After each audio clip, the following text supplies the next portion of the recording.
欢迎来到新兴消息频道，请订阅频道，所以大家不要错过当天最热门的新闻。我们今天的时事通讯包括以下内容：跑男最新路透，曾舜晞偷瞄白鹿害羞到不行，眼神都不聚焦了。跑男最新路透一出来，我都忍不住想大喊哎呦喂，这次的一幕真是笑死我了。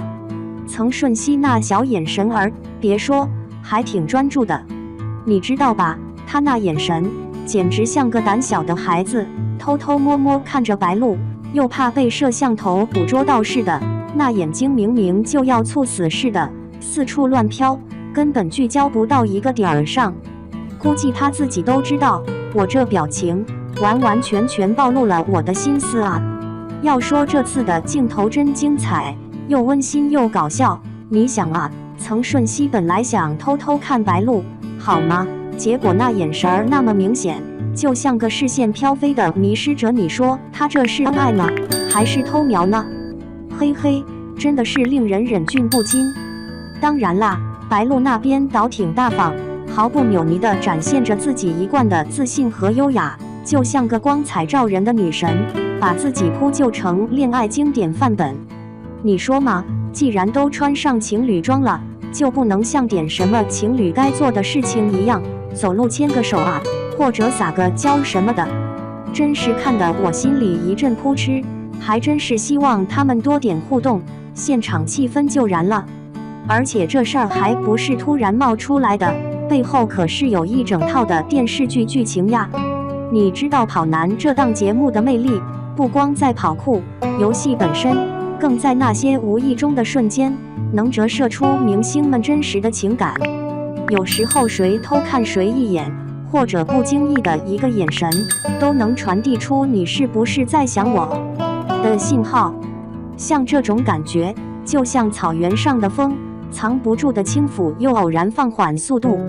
我特别喜欢那种无心之举透出的心腹之谋，就像曾舜晞那小内心的紧张又期待，简直像个闷骚的小男孩，一边想偷偷看，一边又怕被发现。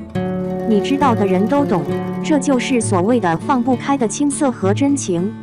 而白鹿的从容不迫，反倒让这些小细节更加显得动人心弦。他那一份优雅，仿佛在说，你别看，我早就习惯了这样的戏份。我知道你在看我，心里是不是也在偷偷想我呢？真的是戏里戏外一体化，这也是娱乐圈最迷人的一面。有点看不见摸不着的感觉，有点模糊不清的暧昧氛围，却又带着那么点真实。反正我觉得白鹿的自信和曾舜晞的小羞涩结合起来，就像是天作之合，一对青涩又甜蜜的情侣，在镜头前演绎着属于他们的日常。你们有没有觉得到底什么让这些明星变得那么吸引人？不是花俏的舞台，而是那些鸡毛蒜皮的瞬间小动作、小眼神，甚至一句无意的调侃，都能让粉丝们脑补出无数甜蜜剧情。曾舜晞那偷瞄的动作，简直可以作为年度最佳害羞瞬间推送，笑得我肚子都疼了。那种明明很喜欢，却又不好意思表达的青涩，才是最让人心动的。当然啦，娱乐圈的故事从来都是苦中带甜，甜中带苦。你的去用心捕捉那些微弱的细节，才能看到背后隐藏的真心话。白鹿那种优雅沉着，像是每一场都在优雅中偷偷示爱，而曾舜晞则像个走错剧情的小男孩，偷偷摸摸又憨憨的。两个人的组合，就像一对天作之合的青涩情侣，又像是在大舞台上的默契演出，让人忍不住猜测，下一秒他们会不会暴露真正的心思。总之吧，这次的路透真是太精彩了，就像一块刚出炉的糖霜饼干，让人一吃就停不下来。娱乐没有永远的平静，只有不断的惊喜与闪光。而且我觉得只要他们还能像这样有点害羞的小心机，偷偷看的勇气，那陪伴我们八卦的乐趣也就永远不会散场。是不是产生点好奇？那必须刨根问底啊！娱乐圈就像个大舞台，等待我们用心去发现那些最动人的细节瞬间，那才是真正的魅力所在。2. 奔跑吧白鹿变回白梦妍，曾瞬息撕名牌一人刚3人，手撕带鹿娃，戏谑成伤，非只谈笑，乃现实之景。提到视听盛宴，那可谓是琳琅满目，目不暇接。这厢奔跑吧又别出机杼，白鹿齿夺霓裳，化为驴向白梦妍，曾瞬息攻城拔寨，挥突名牌如入无人之境，竟至单骑挫败带鹿娃，私情私景，较之起立剧作有过之无不及。盖因奔跑吧新篇则指白鹿桑梓长洲，将其原汁原味的搬演至荧屏之上，白鹿亦褪去熠熠星辉，返璞归真，做一介邻家碧玉白梦妍。栏目组更别出心裁，为其定制署名白梦妍之金标，此番举措瞬息拉近了星光与凡尘的距离。嬉戏环节堪称闹猛，诸如对影成3人、安慕希鏖战，委实将诸位座上宾折腾得人困马乏。有以撕名牌鏖兵未甚，曾瞬息骁勇若虎，匹马单枪直捣黄龙，竟将带鹿娃斩落马下，此等战力可谓破表。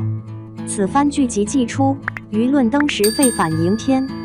有谓斯番剧集谐趣横生，实乃解疑之神器；亦有谓栏目组为求收视，可谓黔驴技穷，欲 CP 猎奇谈，无所不用及其极也。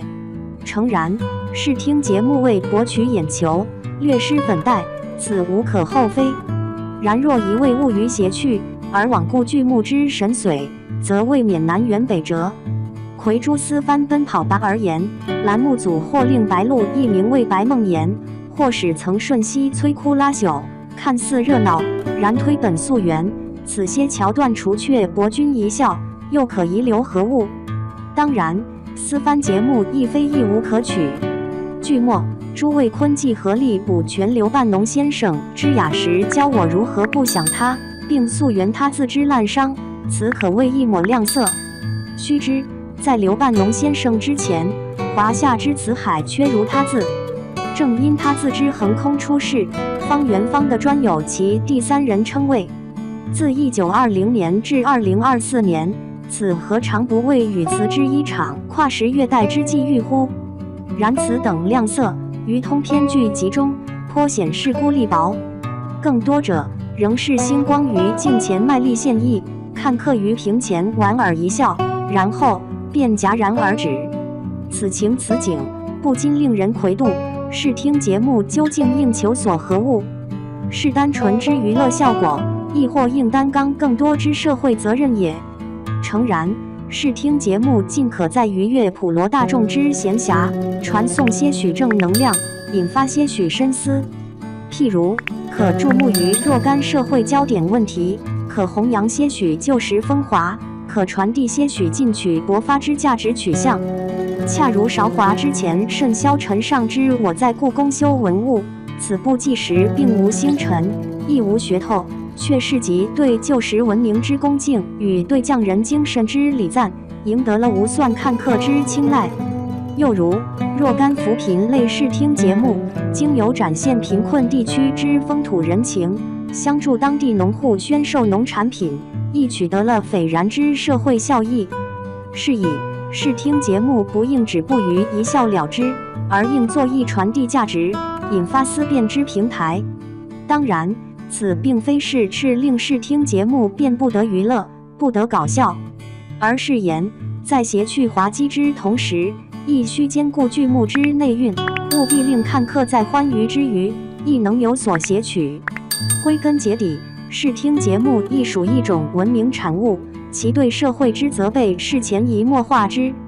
若视听节目独孤一味的猎奇谈，而怠慢其自身之社会担当，则终将荼毒无柴整个社会。吾辈翘首以盼的见更多内蕴丰善、价值连城之视听节目，而非一味的以噱头为物，炒作绯闻之速时事娱乐。盖因戏谑成伤，委实并非一袭戏言。